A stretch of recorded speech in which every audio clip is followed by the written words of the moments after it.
Bismillahirrahmanirrahim. Innal hamdalillah nahmaduhu wa nasta'inuhu wa nastaghfiruh wa na'udzu billahi min shururi anfusina wa min sayyiati a'malina. May yahdihillahu fala mudilla lahu wa may yudlil fala hadiya lahu. Wa asyhadu an la ilaha illallah wahdahu la syarika lahu wa asyhadu anna Muhammadan 'abduhu wa rasuluhu. Amma ba'd.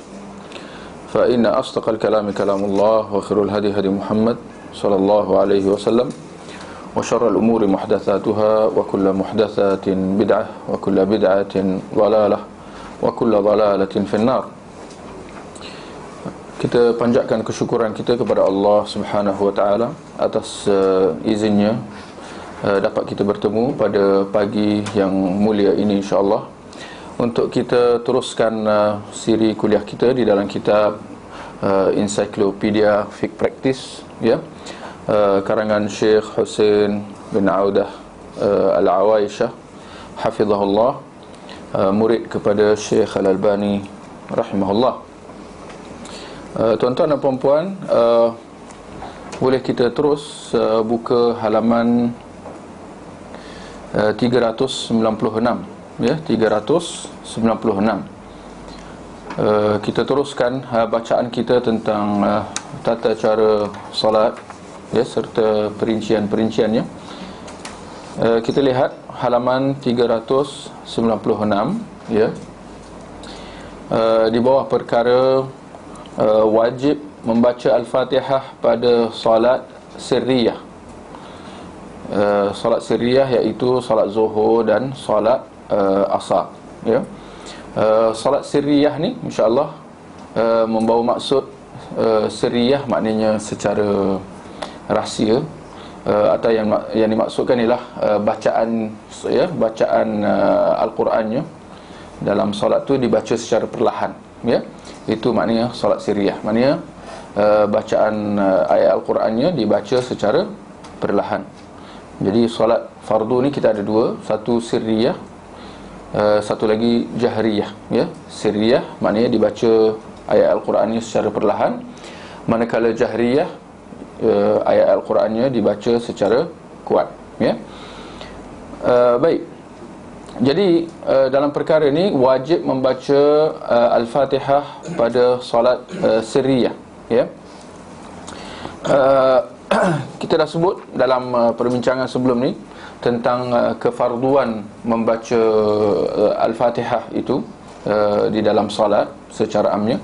Bahkan Al-Fatihah itu adalah rukun dalam solat. Maka barang siapa yang tak baca Al-Fatihahnya, maka solatnya tidak diterima. Cuma nak ditekankan di sini ialah bukan sahaja perlu dibaca dalam solat jahriyah, iaitu solat subuh, maghrib dan isyak. Bahkan kewajipan membaca Al-Fatihah itu juga dalam solat sirriyah, iaitu solat zuhur dan asar, ya.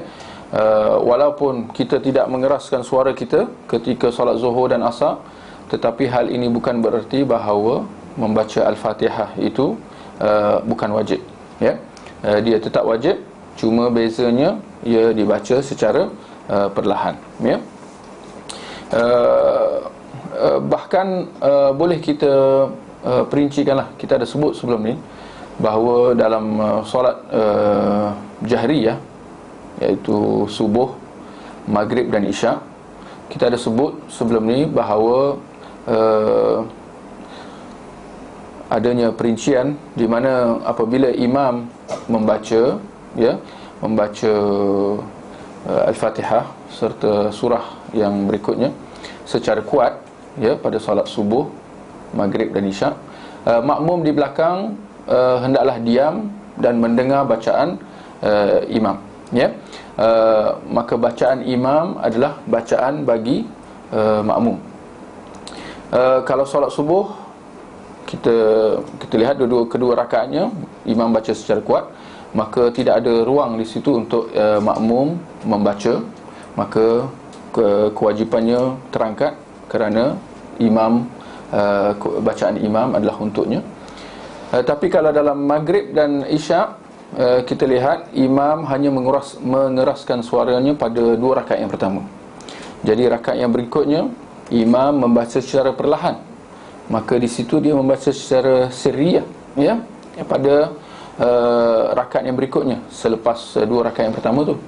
Jadi di situ kewajipan makmum membaca, ya, Al-Fatihah itu kena balik, ya. Pada dua rakaat yang pertama tu terangkat kerana imam baca secara kuat. Jadi pada rakaat yang seterusnya, kewajipan itu, ya, kena semula pada dia, pada makmum, di mana dia perlu membaca, ya. Adapun solat Zuhur dan Asar, maka di situ jelas, ya, imam dan makmum perlu membaca Al-Fatihah itu, ya.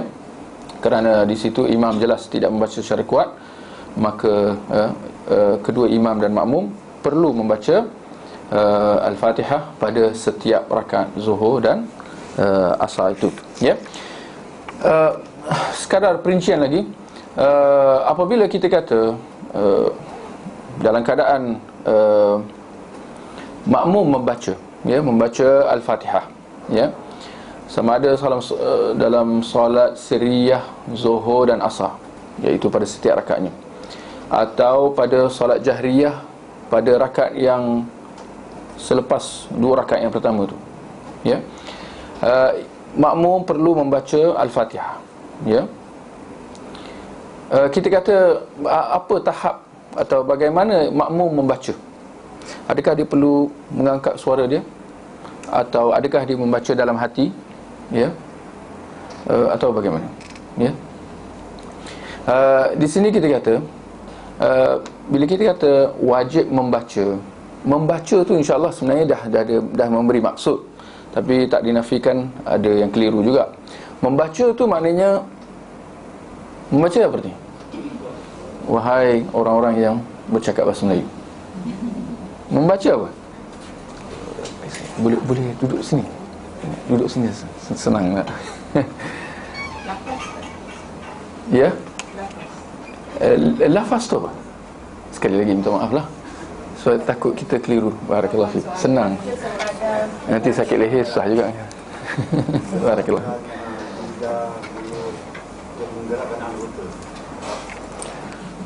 Saya ingat dia punya, kita pendekkan cerita, persoalan pokok dia, ada bunyi ke tidak? Ada bunyi, sekadar dengar daripada telinga sendiri je. Telinga sendiri. Tu cantik juga tu.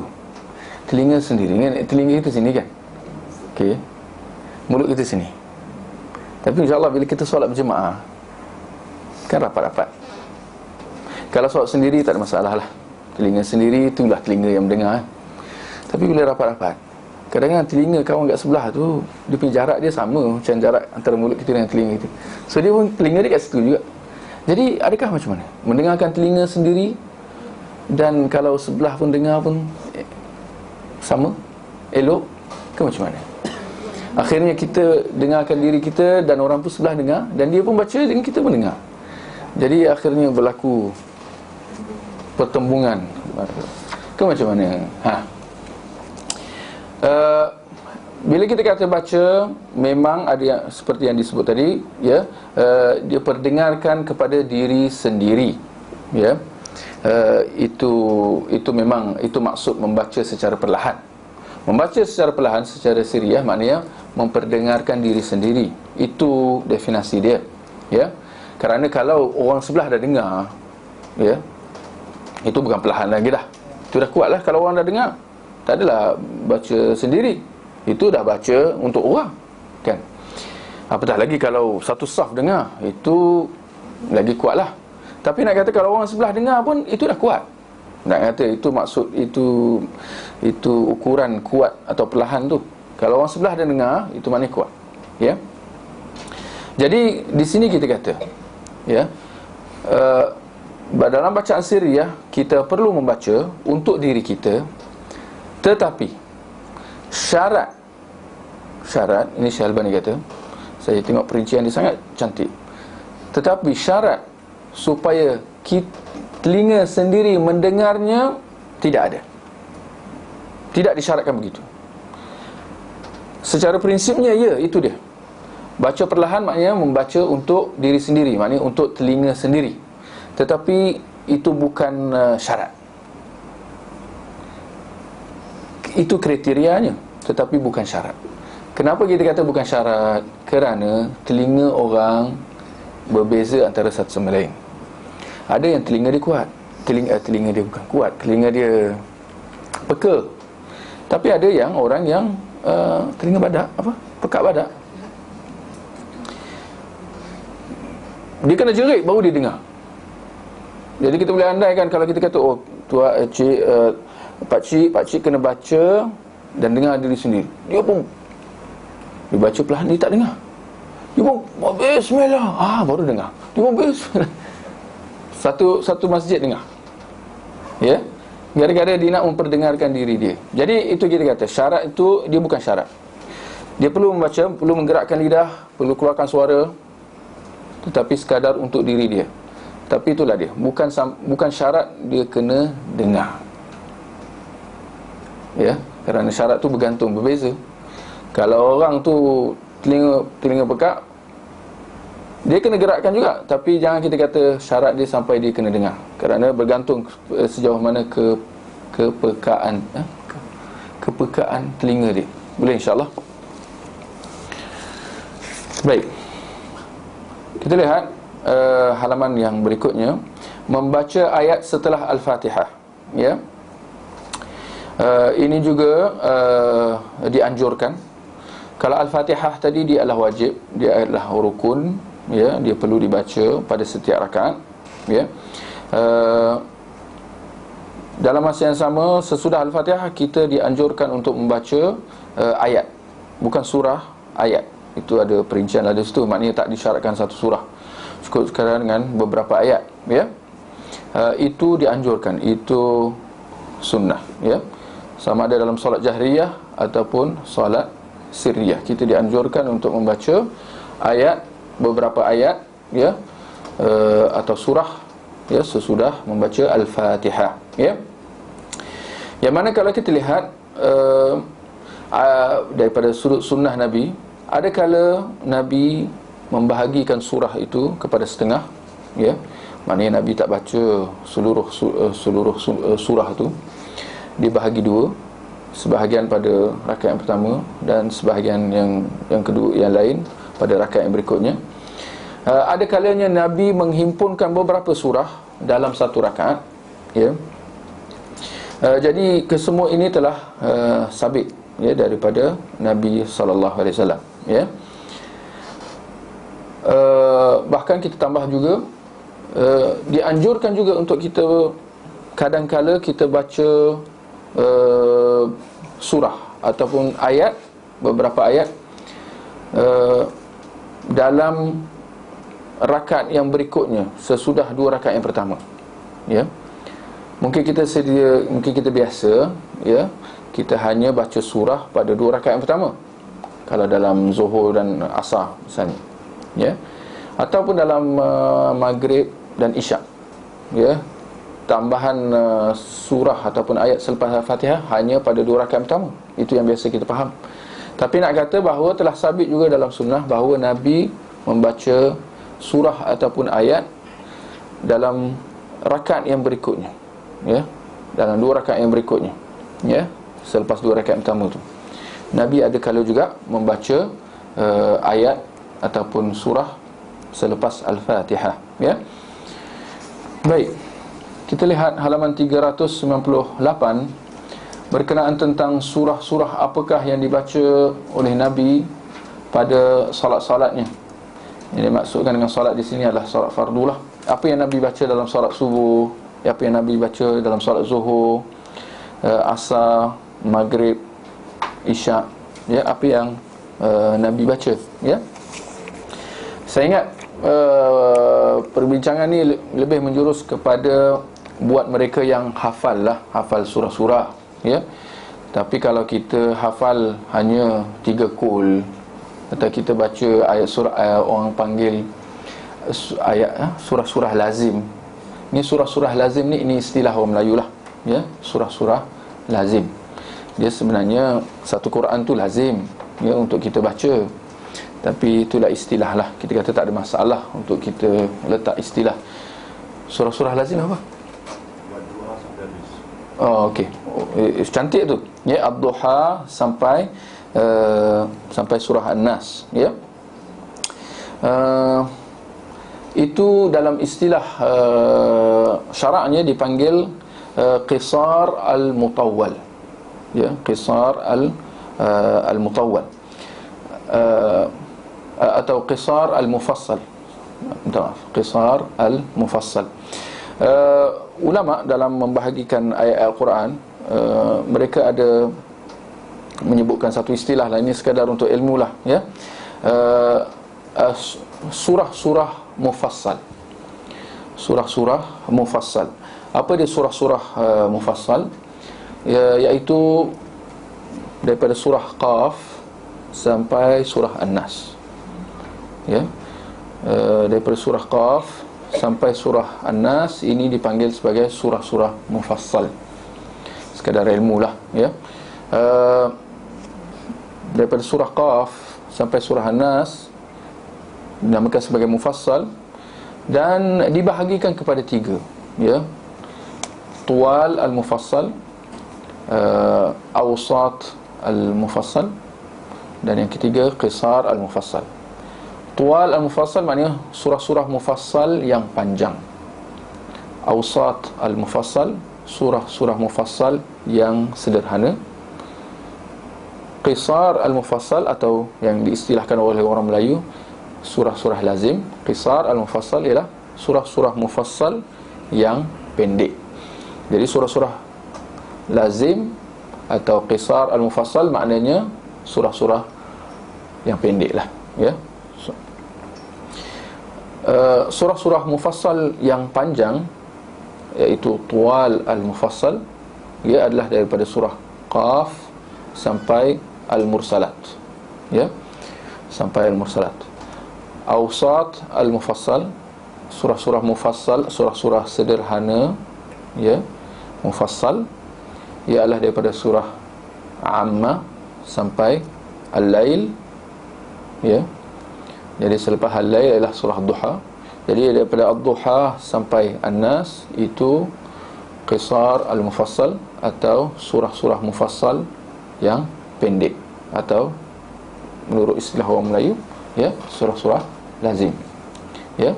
Jadi itu pembahagian para ulama lah, ya, bila mereka nak sebut tentang apakah surah-surah yang perlu dibaca. Kadang-kadang mereka kata, oh, surah-surah mufassal yang panjang, tuwal al-mufassal. Jadi bila kata surah-surah mufassal yang panjang ni apa benda? Itu istilah lah, ya. Daripada surah Qaf sampai al-mursalat, ya. Surah-surah mufassal yang sederhana, apa pula tu? Daripada Amma, ya, awal juzuk 30 tu, Amma sampai Al-Lail, ya. Duha sampai An-Nas itu surah-surah pendek atau qisar al-mufassal, ya. Itu istilah lah, ya. Baik, jadi saya ingat untuk apa yang surah-surah yang Nabi baca dalam solat subuh, zuhur, ya, dia ini lebih kepada khas yang orang yang hafal, ya. Jadi buat mereka yang ingin mendalami bolehlah baca di situ, ya. Apa yang Nabi baca dalam solat subuh, ya, zuhur, asar, ya. Dalam solat subuh, ya, Nabi baca daripada surah tuwal al-mufassal, ya, daripada surah-surah yang panjang, ya, daripada surah-surah mufassal tu, itu yang Nabi baca. Solat zuhur Nabi baca, ya, surah-surah atau ayat-ayat dalam ukuran 30 ayat. Solat asar Nabi baca dalam ukuran, ya, 15 ayat, ya. Solat maghrib Nabi baca qisar al-mufassal atau, ya, surah-surah lazim, ya. Dalam solat isya Nabi baca surah-surah mufassal yang sederhana dalam solat isya, ya. Jadi itu secara ringkasnya lah. Kita lihat halaman 401, ya.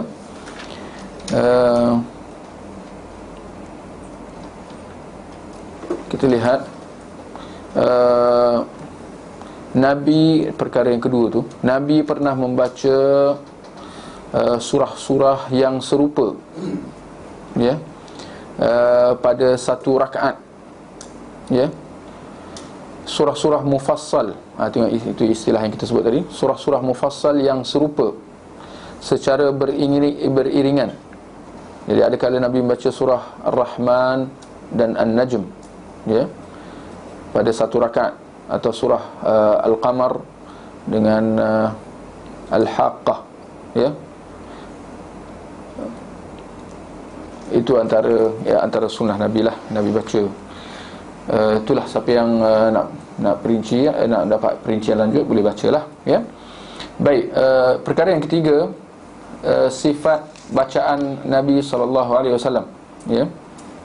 Ini sunnahnya, iaitu Nabi membaca, ya, satu ayat, ya. Nabi baca satu ayat. Dengan erti kata lain, Nabi tak baca secara sambung terus atau satu nafas ke apa ke. Nabi tak baca macam tu, ya.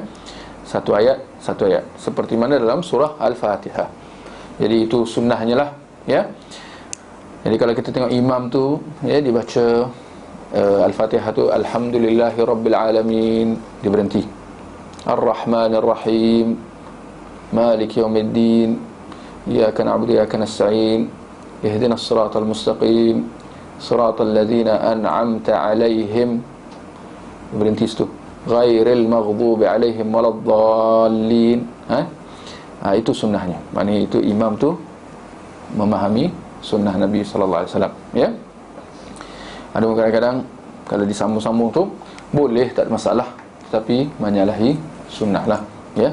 Ada yang alhamdulillah, kalau solat tarawih lah agaknya sambung, nak cepat kan, nak express. Alhamdulillah. Saya pernah tengok video tu, ada satu, ini berlaku. Tapi mungkin orang terpukau kata, hebatnya imam tu. Alhamdulillahirabbil alamin arrahmanir rahim maliki yaumiddin iyyaka na'budu wa iyyaka nasta'in ihdinas siratal ladzina an'amta 'alaihim ghairil maghdubi 'alaihim waladdallin. Kau ujung tu dia perlahan. Tapi qul huwallahu ahad Allahu samad lam yalid wa lam yulad wa lam yakul lahu kufuwan ahad. Sedap juga. Qul a'udzu birabbin nas malikin nas ilahin nas min syarri waswasil khannas min al-jinnati wan nas. Sekali Al-Baqarah dibuat macam mana? Menyalahi sunnah lah, ya. Mungkin kita tak biasa, kita dengar just menarik juga, cepat lagi, tak boleh, ya. Baik, kita lihat halaman sebelah, ya, 402. Membaca Al-Quran dengan tartil dan membaguskan suara atau mengelokkan suara ketika membacanya. Jadi ini tuntutan, ini, ya, ini sunnahnya. Bila kita baca Al-Quran, hendaklah kita baca secara tartil, ya, dan mengelokkan suara. Kita memerdukan suara, ada kata lain, kita mencantikkan suara kita, ya. Apa artinya tartil? Ya, seperti mana dalam perintah Allah dalam surah Al-Muzammil ayat yang keempat, warattilil Qur'ana tartila, ya, dan bacalah Al-Quran secara tartil. Apa arti tartil? Tulislah, ya, siapa nak tulis. Membaca dengan baik, ya, membaca dengan baik. Membaca dengan baik apa artinya? Maknanya ikut hukum tajwid lah, ya, ikut hukum hakam tajwid, ya. Itu istilah yang betul lah. Dalam Al-Quran, dalam hukum hakam Al-Quran, kita ada tajwid, hukum tajwid, itu dia. Jadi membaca dengan baik maknanya ikut hukum tajwid, maknanya dengan makhraj sekali, makhraj, cara sebutan, dan dari segi hukum hakam, dengung, panjang, pendek, ya. Baca itu maknanya kita sebut tadi, membaca dengan baik, ya, dengan tajwid, jaga tajwid, jaga makhraj, ya, dan secara perlahan-lahan tanpa tergesa-gesa, ya, itu tartil. Tartil ni ada dua perkara lah, dua unsur. Baca dengan baik dan secara perlahan, ya. Baca secara baik maknanya apa? Ikut hukum tajwid dan jaga makhraj. Makhraj maknanya secara sebutan kita lah. Jadi kita, kadang-kadang orang Melayu kita mungkin ada panggil apa? Pelat-pelat, ya. Kadang-kadang ain jadi a, kan? Jadi a. Apa lagi? Wahai orang-orang Melayu, ada apa makhraj yang biasa jadi keliru? Ada beberapa huruf lah. Awad dengan Dhad jadi apa? Dhad jadi bo. Dua tu. Dhad adik kepada sad sering dikelirukan dengan dhad adik kepada ta dha. Satu lagi sad dhad, ya.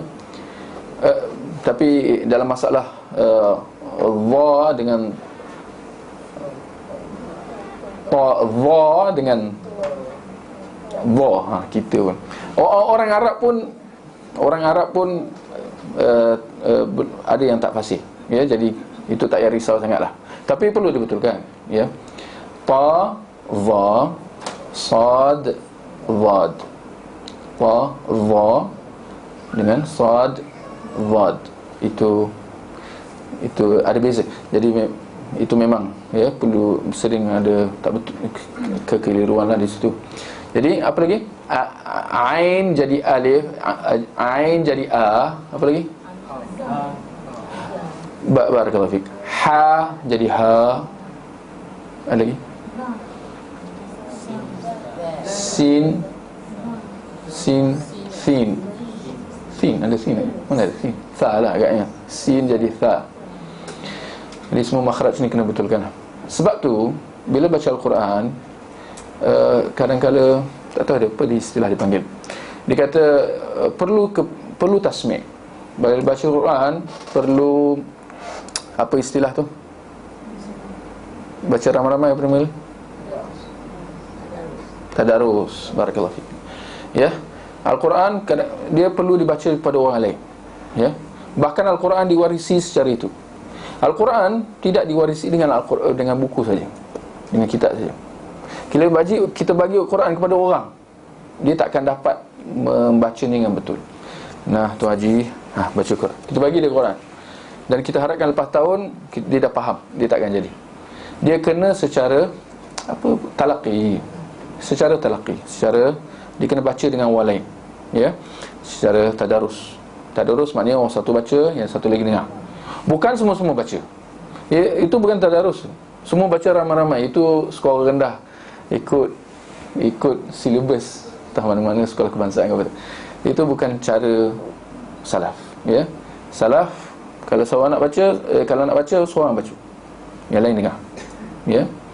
Supaya apa? Dapat dibetulkan lah, itu tujuan dia. Tapi bila dah ramai-ramai baca, yang betul jadi tenggelam. Jadi akhirnya semua jadi betul, semua jadi dengung je semua, ya. Itu je tak betul lah, ya. Baik, ya, jadi itu dia tartil, ya, membaca dengan baik dan secara perlahan-lahan tanpa tergesa-gesa, ya. Itu tuntutan kita lah bila kita nak baca Al-Quran, ya. Apakah tanda bahawa orang itu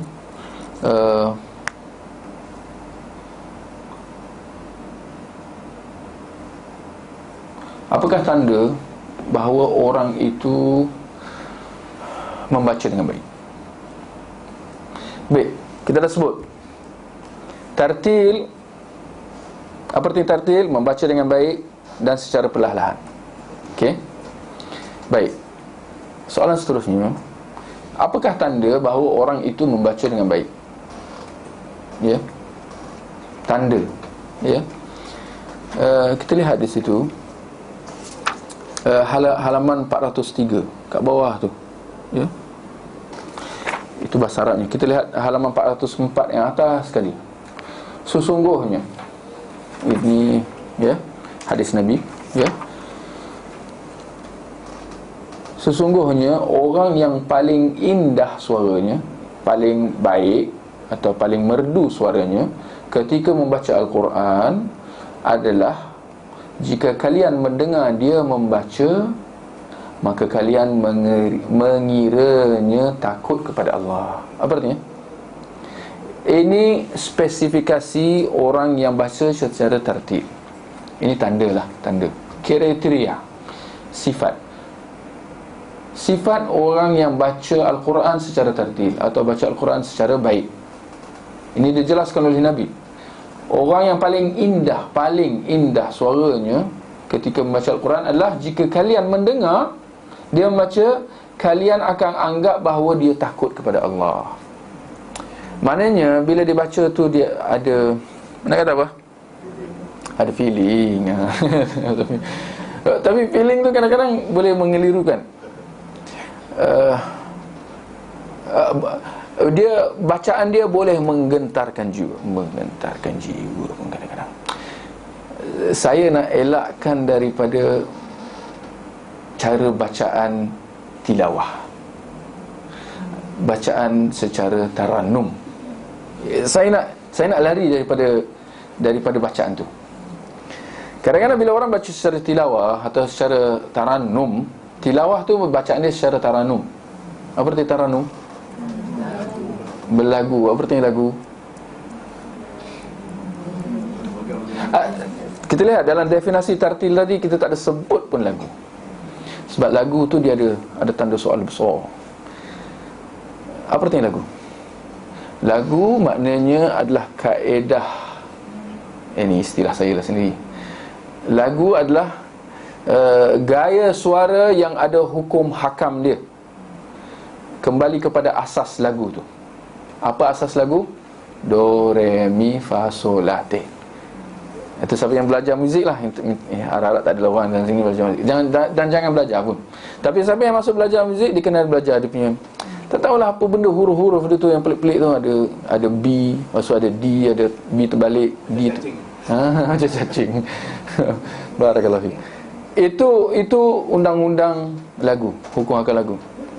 Do, re, mi, fa, sol, la, te lah. Jadi tarannum dia kembali kepada lagu do, re, mi, fa, sol, la, te ni. Ya, jangan terkejut. Jadi lagu ni do, re, mi, fa, sol, la, te ni datang dari siapa? Tak tahulah, ni datang dari mana? Orang-orang barat lah, orang kafir lah, pendeknya lah. Tak tahulah Shakespeare ke apa ke lah. Jadi tarannum, kalau kita tengok di hati dia baca, dia baca macam tu. A'udzubillahi minasyaitonirrajim. Bismillahirrahmanirrahim.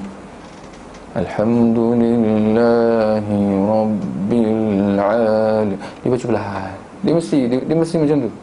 Sebab dia tengah do, re, mi, fa, sol. Dia akan. Jadi tarannum ni, ya, tidak ada kesimpulannya. Tarannum bukan, ini ada kamera ni susah lah. Tarannum tidak ada asal usulnya dalam Islam. Bahkan dia adalah satu kaedah bacaan yang diada-adakan, ya, yang menyalahi hukum hakam baca Al-Quran. Jadi itu yang saya sedaya upaya nak lari daripada. Kadang-kadang bila kita dengar orang baca secara tarannum, ya, kita terpegun. Tapi saya ingat dia lebih kepada menakutkan kita. Sebab tengok suara tu naik, muka tu jadi merah, suara jadi kuat, memang menggerunkan. Kadang-kadang mencemaskan, kita takut urat-urat saraf dia pecah, paling tidak mikrofon pecah. So, kan? Itu bukan khusyuk. Itu bukan tanda orang yang takut kepada Allah. Bahkan itu sebaliknya. Itu dia menambahkan kegarangan dia, kekuatan dia, kehebatan dia, kan? Bila dia baca kuat, ini ditunjuk gah dia, betul tak? Bahkan kalau kita tengok musabaqah adalah ibarat itu, untuk tengok siapa yang gah, duka citanya. Walhal kita dalam baca Al-Quran sama sekali bukan untuk menunjuk-nunjuk, bukan untuk nak tunjuk hebat, bukan nak tunjuk siapa yang gah, bukan nak tunjuk siapa yang suara dia kuat. Kita dituntut bila baca Al-Quran untuk kita hayati tadabbur. Orang yang tengah baca secara tarannum, dia tengah hayati Al-Quran ke? Tak, mustahil. Sebab dia tengah jaga note dia tu. Do, re, mi, fa, sol, la, ti, kan dia tengah lari dia punya tune dia. Sedangkan kita dalam Islam semua tak ada benda-benda ni, ya. Kita baca Al-Quran, tujuan kita adalah apa? Untuk menghayati ayat Al-Quran tu. Kerana tu bila kita hayati dan kita baca secara tartil, dia akan datang khusyuk. Khusyuk tu adalah apa? Adalah bila kita dengar orang tu baca, kita kata dia ni takut kepada Allah. Itu dia. Itu maksud Nabi tadi. Jika kalian mendengar dia baca, maka kalian mengiranya takut kepada Allah. Akan wujud kegentaran, ya. Hati kita gentar mendengar dia baca, kerana dia sangat apa? Ni apa perkataan dia? Sangat khusyuk, ya, sangat khusyuk, ya. Jadi definisi merdu tu kita kena faham. Merdu. Oh, suara ni merdu. Suaranya cantik. Kita kena bezakan antara taranum dengan tartil. Taranum bukan tartil. Tartil bukan taranum. Taranum ni bab lain ni, ya. Yang mana kita tidak ada dalam hukum hakam. Dalam membaca Al-Quran, antara hukum hakam dengan tajwid, yang siapa yang belajar hukum tajwid lah, maksimum harakat berapa? 6 ke 7? 6. Ada 7? Hukum apa yang ada 7? Hukum apa ada 8? Alif Lam. Berapa maksimum? Dipanggil mat apa? Jadi huruf mat lah kan, huruf panjang. Berapa maksimum? Ke ulama beza pendapat.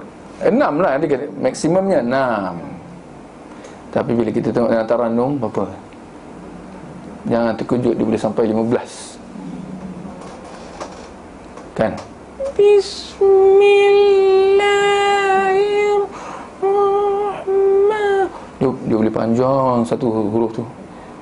Kan? Ni ikut kaedah apa ni? Nah, tajwid aku tak belajar pun. Memang betul. Tak ada. Ini dia ikut hukum lain. Hukum taranum. Taranum ni itulah dia, ya. Dia kaedah yang lain sama sekali. Jadi insya-Allah kita dah sebut tadi bahawa ini kaedah ni bukan dalam Islam, ya. Tartil dia ada hukum tajwid itu. Yang mana kalau antara dia hukum tajwid ni adalah apa? Kalau mat tu jangan lebih 6. Kalau 6, kalau lebih daripada 6 apa jadi? Kalau orang tu baca alif lam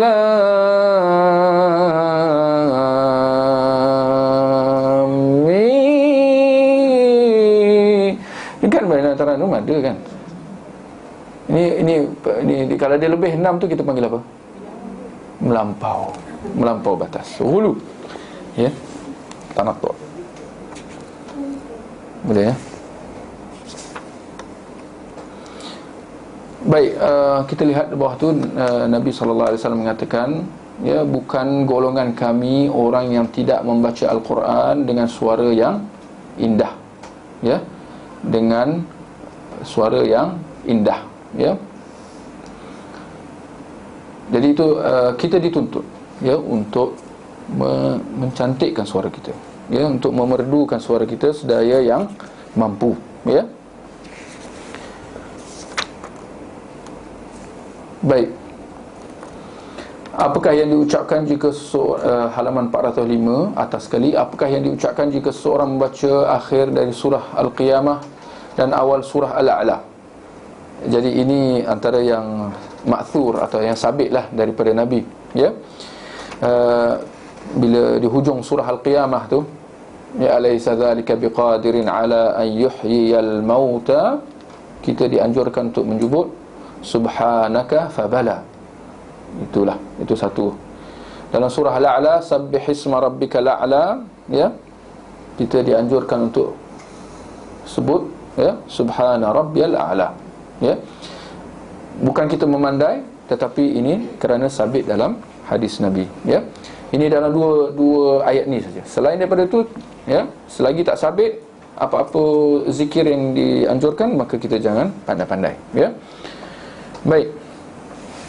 Kita lihat yang bawah nombor 6, waktu-waktu surah Al-Fatihah dan surah lainnya dibaca dengan jahar.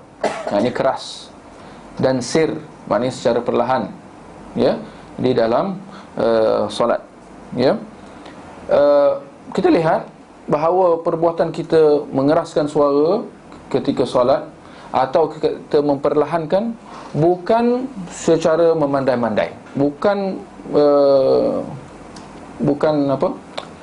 bukan ikut suka hatilah, ya. Nak mengatakan bahawa ini semua kembali kepada cara Nabi solat, ya, cara Nabi membaca dalam solat, ya. Maka mana yang Nabi baca secara kuat, kita baca secara kuat. Mana yang Nabi baca secara perlahan, kita baca secara perlahan. Tidak ada ruang untuk kita nak menggunakan akal fikiran, untuk kita nak, ya, ijtihad ke apa, ya. Jadi sunnahnya untuk kita baca secara kuat ketika solat, ya, kita baca secara jahar, ya. Sunnahnya adalah dalam solat subuh satu, dan solat maghrib dan isyak pada 2 rakaat yang pertama sahaja. Juga dalam solat Jumaat, solat hari raya, solat kusuf gerhana, dan solat istisqa, ya, solat meminta hujan. Maka dalam solat-solat ini kita disunnahkan untuk mengeraskan suara kita, ya, ketika membaca Al-Quran. Kita membaca surah-surah, ya, surah Al-Fatihah secara khasnya, ya. Solat subuh dan 2 rakaat pertama maghrib dan isyak, solat Jumaat, solat hari raya, solat gerhana, dan solat istisqa, minta hujan. Walaupun kalau kita lihat solat Jumaat misalnya, ya, ada yang menganggap bahawa solat Jumaat dia adalah asalnya solat zuhur. Ada yang anggap macam tu. Sebab tu kita lihat ramai masyarakat kita sebelum bila azan pertama zuhur tu, lepas tu dia orang buat solat qabliyah, kan. Sedangkan dalam solat Jumaat tak ada solat qabliyah. Ini kerana satu masjid bangun, kita pun duduk segan. Mungkin kalau kita lemah iman, kita mau bangun je lah, nanti orang kata apa. Sedangkan ini tidak ada asalnya dalam sunnah. Tapi nak faham kenapa masyarakat macam tu, kerana mereka menganggap bahawa ini mengambil hukum solat zuhur. Sedangkan solat zuhur lain. Solat zuhur ya ada qabliyah, tapi solat Jumaat ni bukan solat zuhur. Buktinya adalah apa? Bila solat Jumaat imam baca secara kuat, kan? Solat Jumaat imam baca secara kuat, sedangkan solat zuhur imam baca secara perlahan. Maka ini petunjuk kuat bahawa hukum dia berbeza, ya. Maka tidak ada solat qabliyah. Jadi ni kata dia kembali kepada nas, kembali kepada hadis Nabi, ya. Yang mana Nabi buat macam tu, kita buat. Nabi tak buat, jangan buat. Itu solat jahriyah, ya. Adapun solat sirriyah, ya, yang bacaannya kita baca secara perlahan, adalah solat zuhur dan asar, dan rakaat ketiga dalam maghrib, serta kedua rakaat terakhir dalam solat isyak, ya. Itu dibaca secara sir atau perlahan. Soalan, InsyaAllah itu dah faham lah. Saya ingat tu semua tak ada masalah. Wanita bagaimana? Wanita bagaimana? Adakah dia mengeraskan suara atau tidak?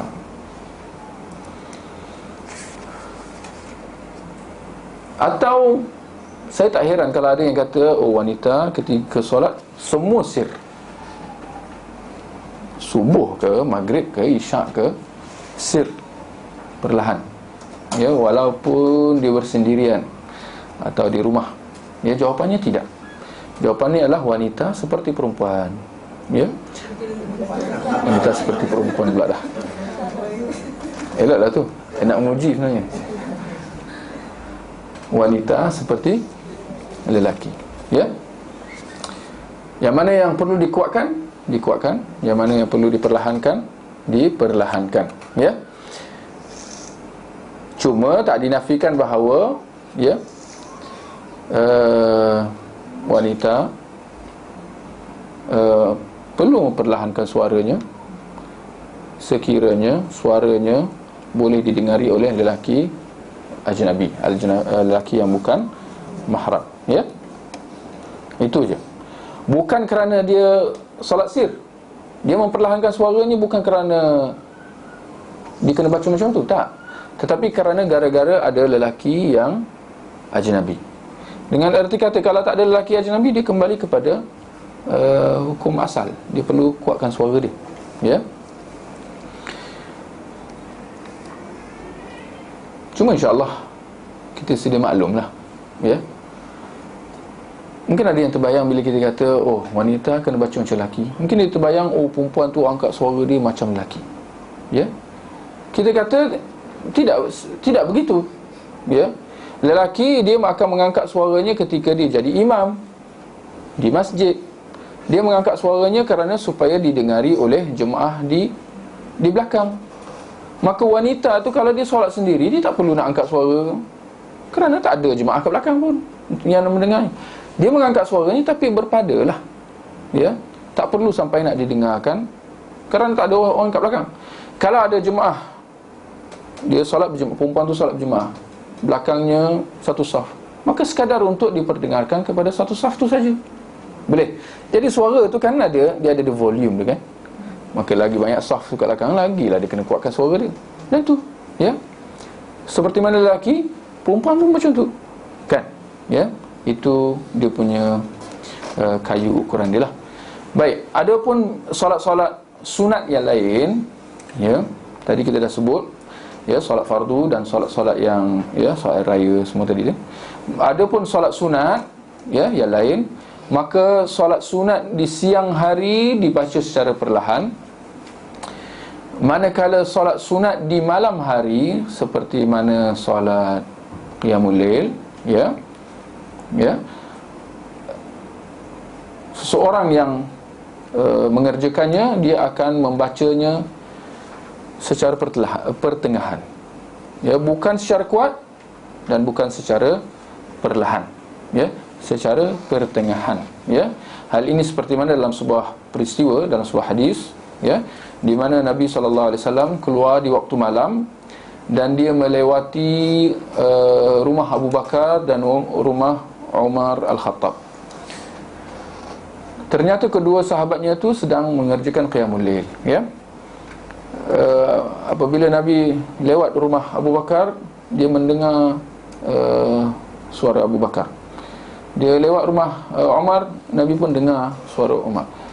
Pada keesokan harinya, Nabi bila jumpa Abu Bakar, Nabi kata, bila solat malam tu, kau angkat suara kau sikit. Kerana ternyata Abu Bakar dia membaca dengan sangat perlahan. Adapun Umar, Nabi kata, engkau kurangkan suara kau sikit. Kerana ternyata Abu Bakar, Umar dia menguatkan suaranya terlebih. Jadi para ulama kata kesimpulannya, bila solat malam kita baca secara sederhana. Jangan terlalu perlahan, ya, seperti mana solat sirriyah, dan jangan terlalu kuat seperti mana solat jahriyah, ya.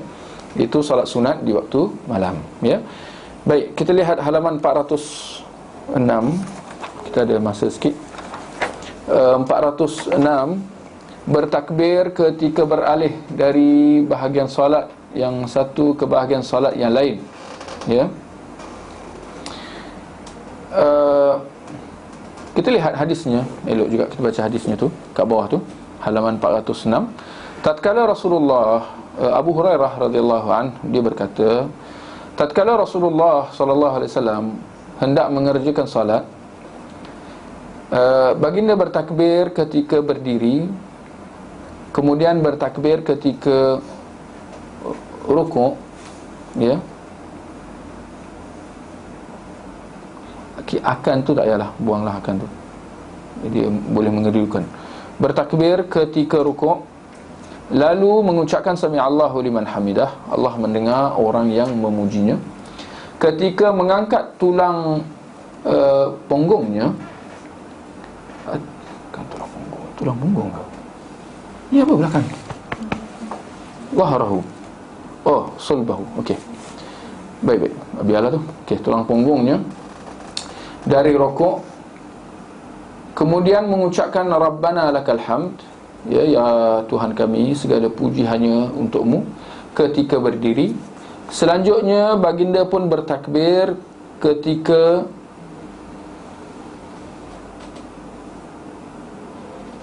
pun, ya, ketika hendak tu tak payahlah, ketika sujud, hina yasjud, ya, bertakbir ketika sujud dan bertakbir ketika bangkit, ya. Baginda pun bertakbir ketika hendak ataupun ketika sujud kembali dan ketika bangkit. Nabi melakukan hal tersebut pada seluruh solatnya sehingga selesai. Tidak lupa pula baginda bertakbir ketika bangkit, ya, dari 2 rakaat setelah duduk tasyahud, ya. Poin yang dikatakan di sini adalah kenyataan Abu Hurairah bahawa Nabi bertakbir, ya. Ini takbir. Jadi kita ada takbiratul ihram ketika mula solat.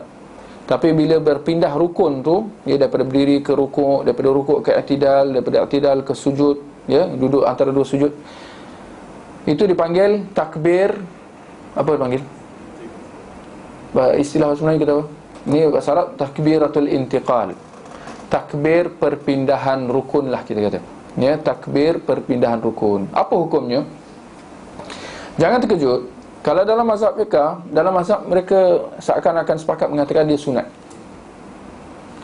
Takbir intiqal, Allahu Akbar bila nak rukuk, sami Allahu liman hamidah bila bangkit, walaupun dia bukan takbir tapi diistilahkan sebagai takbir, walaupun ucapannya lah sami Allahu liman hamidah, Rabbana lakal hamd, Allahu Akbar bila nak sujud.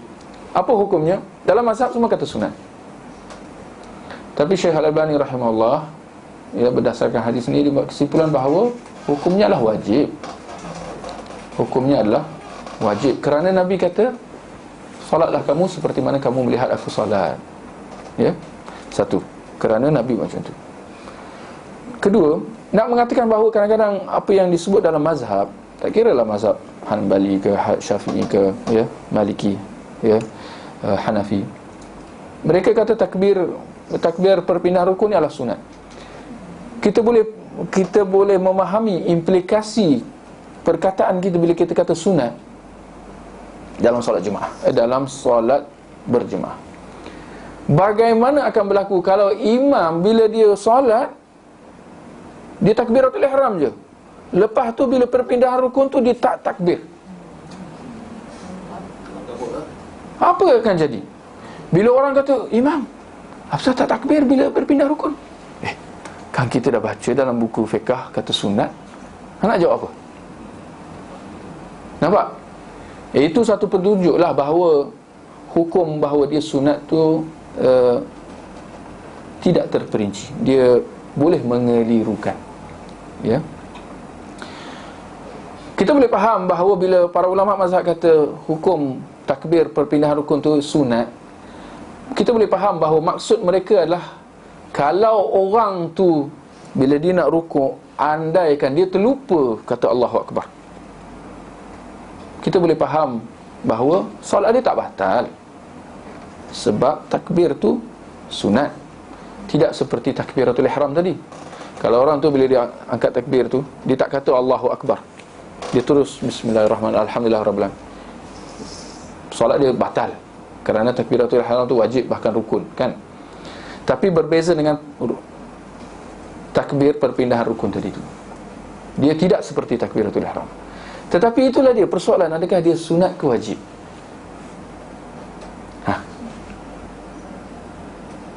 Boleh faham soalan? Hukum dia apa? Hukum dia apa?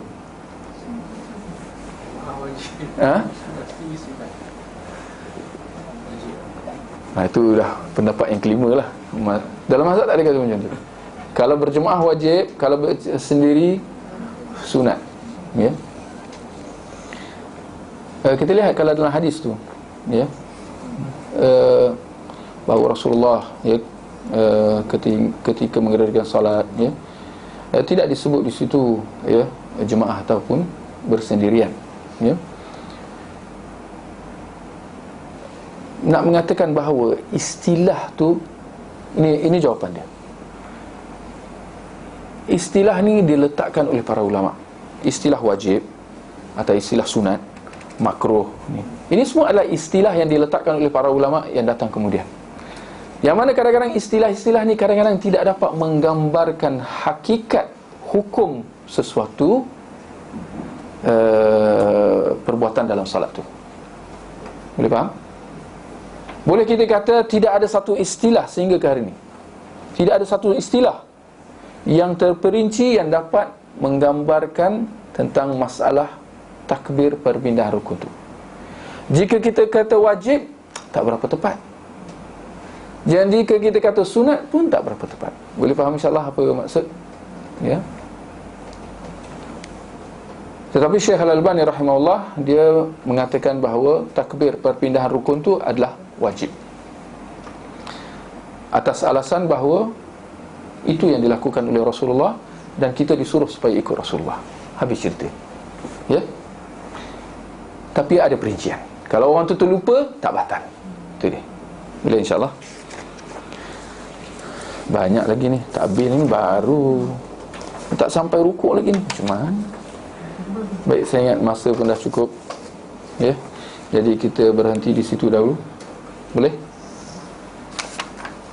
Kalau ada sebarang pertanyaan?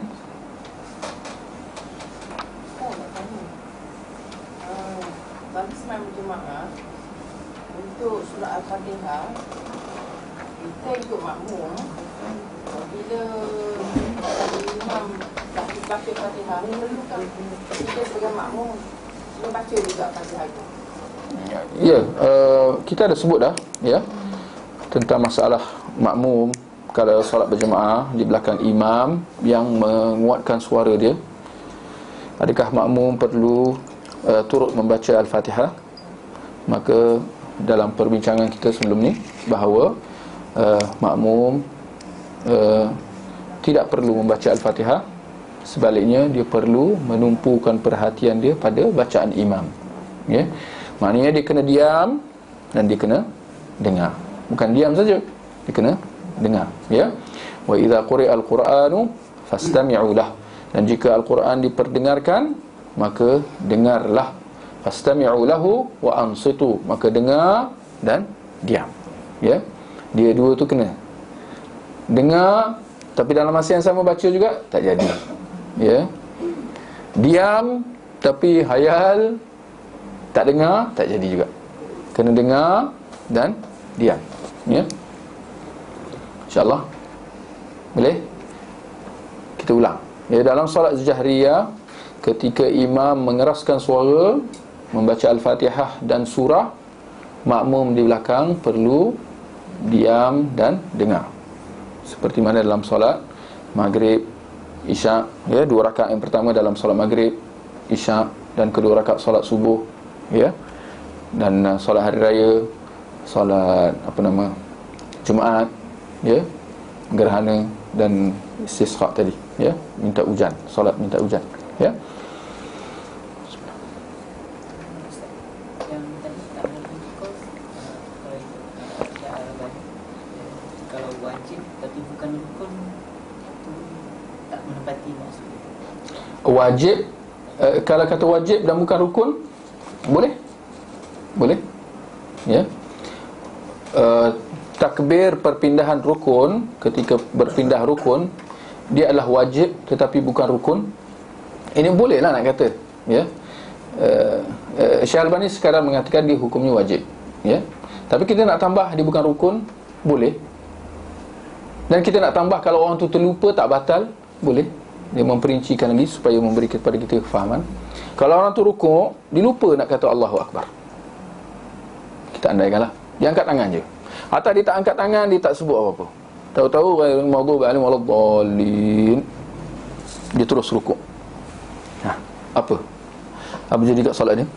Sah, batal, ya. Dan kena ingatlah, bila kita kata wajib, ya, kita dah kata dia hukumnya wajib. Tapi kalau orang tu terlupa, solat dia tetap sah, ya. Tapi dia berdosa tak? Kataan dosa tu berat sikit. Itu nak kata perincian tu. Itu yang nak kata sehingga ke hari ni tak ada istilah yang tepat untuk nak menggambarkan apa yang kita kata. Ustaz, bukan sunat muakkad. Sunat muakkad. Mana datang muakkad tu? Boleh. Saya ingat kalau nak kata sunat muakkad pun boleh lah. Tapi masih lagi perkataan sunat tu ada. Apa dia sunat? Buat dapat pahala, tak buat tak apa. Tu imam tu kalau tiba-tiba dia tak buat, sunat muakkad je, dia tambah je lagi. Habis haru Jumaat belakang. Macam mana imam ni? Dia kata sunat muakkad je, atau dia kata sunat je. Jadi bila dia pindah rukun tu, dia tahu-tahu dia makmum tengah sujud lagi. Tahu-tahu imam dah alhamdulillah, dia dah bangun dah. Boleh faham? Ya. Jadi sama ada kita kata sunat muakkad, kita kata sunat, atau kita kata wajib, ada perincian yang kita kena faham. Boleh? 405 yang bukan diucapkan jika seorang membaca akhir dari surat Al-Qiyamah dan awal dari surat Al-A'la tu, kita baca sendiri, kita tak jawab lagi untuk jawab kalau Bukan. Baca sendiri atau kita dengar, imam atau makmum. Ya. Bila kita dengar imam tu kata alaysa dzalika biqadirin ala an yuhyiyal mauta, ya, kita pun jawab. Ya. Sabbih isma rabbikal a'la, kita pun jawab. Ya, sabbih isma rabbikal a'la, subhana rabbiyal a'la. Ya. Boleh? Ni kita jawablah, ya. Tak kira kita baca sendiri atau kita mendengar imam baca.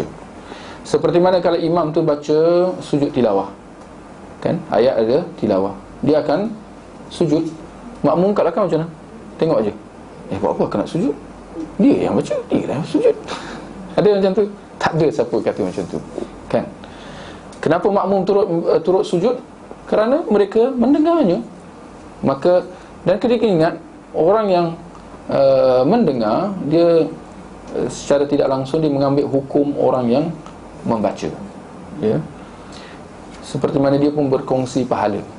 Ya, bila kita dengar, jangan kita anggap bahawa kita terlepas pahala ke, kita tak dapat pahala ke apa ke.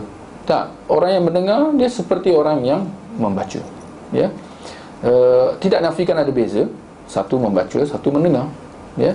Tetapi dari sudut hukum hakam, ya, nak kata apa, dia saling berkaitan lah antara satu sama lain. Ya. Ada perincian, tapi dia ada kaitan rapat lah. Ya. Orang yang membaca dia dapat pahala, dan orang yang mendengar pun dia dapat pahala. Ya. Masing-masing ada kelebihan masing-masing. Ya. Daripada sudut tadi tu, dia menjawab alaysa dzalika biqadirin ala yuhyil mauta dengan sabbih isma rabbikal a'la. Ya. Kedua-dua menjawab, orang yang baca dan orang mendengar. Ya. Ustaz, saya nak tanya dua soalan. Yang pertama, bagi seorang perempuan yang solat dekat rumah, bila waktu dia solat Zuhur pada hari Jumaat tu, adakah sama bila sebaik saja masuk waktu tu pun dia tunggu orang kat masjid tu solat? Yang kedua, Tidak. Okey. Yang kedua, saya nak tahu dalil bolehnya seseorang tu dia baca doa dalam bahasa Melayu ketika sujud. Okey. Baik. Wanita bila hari Jumaat, dia bukan tergolong di kalangan orang yang wajib solat Jumaat, kan? Ya, solat Jumaat dia adalah khas buat ke orang lelaki. Tetapi ini tak bererti bahawa wanita tak boleh solat Jumaat. Boleh, ya. Cuma tak wajib, ya. Jadi wanita di rumah solat apa? Ya, solat Zuhur lah, insya-Allah, ya. Tak ada yang buka TV ikut solat. Tak ada, tengok TV orang tengah solat Jumaat dia pun ikut belakang, atau dia dengar mikrofon masjid kat kampung dia pun ikut gara-gara nak dapat pahala solat Jumaat. Kita kata tak, wanita di rumah solat Zuhur, dan percayalah bahawa dia mendapat pahala ganjaran yang berlipat kali ganda yang seadilnya, kerana Allah tidak menzalimi hamba-Nya. Wanita di rumah jangan sekali-kali dia terlintas dalam fikiran, kalau aku solat kat rumah, tak kira lah solat fardu ke solat Jumaat ke, aku terlepas banyak pahala kerana tidak dapat bersama-sama dengan jemaah lelaki di masjid yang solat berjemaah. Jangan sekali-kali dia berfikiran macam tu. Itu adalah satu pandangan yang salah lah, ya. Kerana lelaki disuruh supaya solat berjemaah dan mereka dijanjikan pahala ganjarannya. Dan wanita disuruh, dianjurkan untuk solat di rumah. Dan percayalah di situ bahawa dia akan mendapat, dia dijanjikan pahala ganjaran yang setimpal, ya. Jangan kita faham, oh kan ada hadis Nabi kata salatul fadh, ya, solat orang yang berjemaah, ya, dilipat gandakan sebanyak 25 atau 27 kali ganda berbanding dengan orang yang solat bersendirian. Maka kita wanita yang solat bersendirian di rumah, terlepaslah pahala tu. Kita kata tidak, ya. Hadis itu boleh kita faham dia lebih kepada kaum lelaki secara khasnya yang dituntut supaya solat berjemaah di masjid. Adapun wanita tidak, mereka dituntut untuk solat di rumah. Sekiranya mereka ada jemaah di rumah, anak perempuan dia ke, ada kawan-kawan di rumah ke, maka di situ kita kata ya, di situ terpakai solat jemaah tadi tu. Maka mereka dituntut solat berjemaah sesama kaum wanita itu, dan mereka akan mendapat pahala berjemaah tadi tu 27 kali ganda tadi.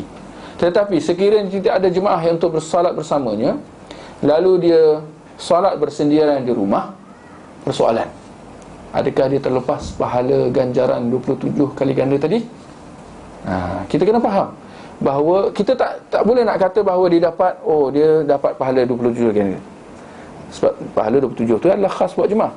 Tapi dalam masa yang sama kita yakin bahawa dia mendapat ganjaran yang setimpal, ya. Kalau bukan lebih, paling kurang tak kurang daripada 27 kali ganda tu, ya. Sebab dia telah mengerjakan solat itu sejajar dengan apa yang dituntut oleh Allah Subhanahu Wa Taala. Dan Allah takkan menzalimi hamba-Nya, kan? Boleh insya-Allah. Itu soalan pertama. Soalan yang kedua tentang apa tadi? Okey, doa ketika sujud atau ketika sebelum salam, seperti mana yang kita dianjurkan untuk kita baca doa ketika sujud dan ketika sebelum salam. Afdalnya kita baca doa yang diajar oleh Nabi, ya. Itu paling tinggi, afdal kita baca doa yang diajar oleh Nabi. Allahumma a'inni ala dzikrika wa syukrika wa husni ibadatik. Contohnya, Allahumma inni a'udzubika min adzabil qabr wa min adzabil nar wa min fitnatil mahya wal mat wa min syarri fitnatil masiihid dajjal. Ya. Itu yang afdal, doa yang diajar oleh Nabi, yang dalam bahasa Arab kita sedia maklum. Kedua afdalnya adalah doa yang kita reka tapi dalam bahasa Arab, ya. Kerana paling tidaknya dia bahasa Arab, dan bahasa Arab kita sedia maklum dia adalah bahasa yang paling apa? Bahasa Arab adalah bahasa yang paling afdal atau paling mulia, kan? Kerana dia adalah bahasa Al-Quran, bahasa hadis, ya. Dan yang ketiga, yang terakhir adalah bahasa ibunda kita, bahasa Melayu ke, bahasa Cina ke, bahasa India ke, ya. Itu walau apapun, seseorang itu tidak akan dibebankan kecuali dengan apa yang dia mampu. Itu kaedah. Seorang tidak akan dibebankan kecuali dengan apa yang dia mampu. Maka sekiranya kalau kita lihat dalam solat, kalau orang itu tak mampu nak baca Al-Fatihah, apa dia kena buat? Kita mendapati bahawa syarak bagi ruang. Kalau tak baca Al-Fatihah, syarak kata apa? Bukanlah dibaca terjemahan Al-Fatihah. Jangan buat macam tu, kerana Nabi dah bagi guideline dah. Nabi katakan tak mampu baca Al-Fatihah, baca subhanallah, berzikir subhanallah, alhamdulillah, Allahu akbar. Kerana zikir ni mudah, semua orang boleh buat. Kerana muallaf pun dia zikir tu mudah dipelajari, maka dia dianjurkan untuk baca. Kita lihat, ya. Tetapi kalau dalam doa macam mana? Kalau dia tak hafal, dia tak sempat hafal ke apa, dia tak dapat nak bercakap Arab, dia bukan orang Arab, maka kita kata akhirnya pilihan yang ketiga, dia membaca dalam bahasa Melayu. Tidak ada masalah sama sekali, kerana Allah tidak membebankan hamba-Nya kecuali dengan apa yang dia mampu. Itu dalilnya. Itu kaedah umum. Ya. Satu, kaedah umum, la yukallifullahu nafsan illa wus'aha. Allah tidak membebankan seorang itu kecuali dengan apa yang dia mampu. Fattaqullaha mastata'tum. Bertakwalah kamu kepada Allah sedaya yang kamu mampu. Itu paling kuat takwa dia. Dia nak baca, dia nak hafal tapi tak mampu. Nak bahasa Arab, dia tak mampu. Maka dia bertakwa kepada Allah sedaya yang dia mampu. Itu satu. Ya. Sekadar yang mampu, mengikut kemampuan. Yang keduanya, tidak ada larangan. Tidak ada larangan untuk kita baca doa dalam bahasa Melayu. Ya Allah, ampunkan aku. Ya Allah, murahkan rezeki aku. Ya Allah, mudahkan urusan aku. Ya Allah, mudahkanlah pekerjaan aku. Ya, apa-apa dalam bahasa Melayu atau dalam apa juga bahasa. Ada larangan buat orang yang mensyaratkan kalau nak doa dalam solat kena baca dalam bahasa Arab. Mana datang syarat tu? Sedangkan dalam hadis Nabi kata, kullu syartin laisa fi kitabillah wala hadits Rasulillah fahuwa batilun wa in kana mi'atu syart. Setiap syarat yang tidak ada dalam Al-Quran dan tidak ada dalam hadis Nabi, maka ia adalah batil walaupun dia 100 syarat. Nabi kata, walaupun dalam kejadian yang dalam satu peristiwa yang berbeza. Tapi Nabi kata macam tu, setiap syarat yang tidak ada dalam Al-Quran dan Sunnah, maka dia adalah batil. Ia adalah syarat yang diada-adakan tanpa asas. Maka begitu dia dengan syarat yang orang kata kalau dalam solat kena baca dalam bahasa Arab. Kita kata, mana asasnya? Mana dalil? Qul hatu burhanakum in kuntum shadiqin. Bawakan dalil jika kamu berkata benar. Dan tidak ada dalil. Ya. Selain daripada dikiaskan, oh sebab seperti mana ayat Al-Quran dalam bahasa Arab, zikir-zikir dalam bahasa Arab, dan doa-doa Rasulullah dalam bahasa Arab, maka kalau kita nak baca doa pun kena dalam bahasa Arab. Kita kata ini qiyas. Qiyas maknanya ikut ijtihad. Dan ijtihad kalau tidak ada asas, landasan dalam hadis, maka itu tinggal ijtihad semata-mata lah, pendapat. Maka kita kata mereka berpendapat dan kita juga berpendapat. Dan akhirnya kita lihat dalil pendapat masing-masing. Yang mana kalau kita lihat, jelas pendapat yang kata bukan syarat dalam bahasa Arab, dalilnya lebih kuat. Dalil yang kita dah dengar tadi itulah, dalil-dalil umum. Ya. Ikut kemampuan, tidak ada dalil yang melarang. Dan yang kita kata, bila kita baca doa dalam bahasa ibunda kita, bahasa Melayu kita, apa masalahnya? Allah tak faham ke? Itu pukulan maut lah. Bila kita kata kena dalam bahasa Arab ni, kenapa Allah faham dalam bahasa Arab ke? Allah faham dalam bahasa Arab sahaja ke? Kan? Dan insya-Allah kita dah tahu jawapan dia. Allah Maha tahu, Allah Maha memahami, Allah Maha mengerti. Ya. Dan yang boleh kita tambah 4 lagi, boleh. Dalil yang keempat, bila kita syaratkan kena dalam bahasa Arab, secara tidak langsung kita akan menzalimi orang yang tak tahu bahasa Arab. Itu yang akhirnya kena panggil tukang baca doa. Gara-gara ni lah dia. Nampak penyelewengan dalam agama, salah faham, mengakibatkan kesan mudarat yang sangat besar. Akhirnya orang tak baca doa. Kan? Orang tak baca doa dalam solat, akhirnya dia tidak bermunajat, dia tak mohon dengan Allah. Gara-gara dia ada persepsi bahawa doa kena dalam bahasa Arab. Akhirnya dia kena jumpa orang lepas solat, Al-Fatihah, mana baca? Imam tukang baca doa tu pun bacalah apa-apa. Kita kat belakang, amin, amin, amin. Subhanallah, kita kadang-kadang dah jadi macam ahli kitab. Amin, amin, amin, amin. Benda amin tak faham. Kita tak faham apa yang dia minta. Ya. Boleh, insya-Allah. Saya ingat cukup sekadar itu. Kita berhenti dahulu, ya, sebelum kita mulakan kuliah yang berikut.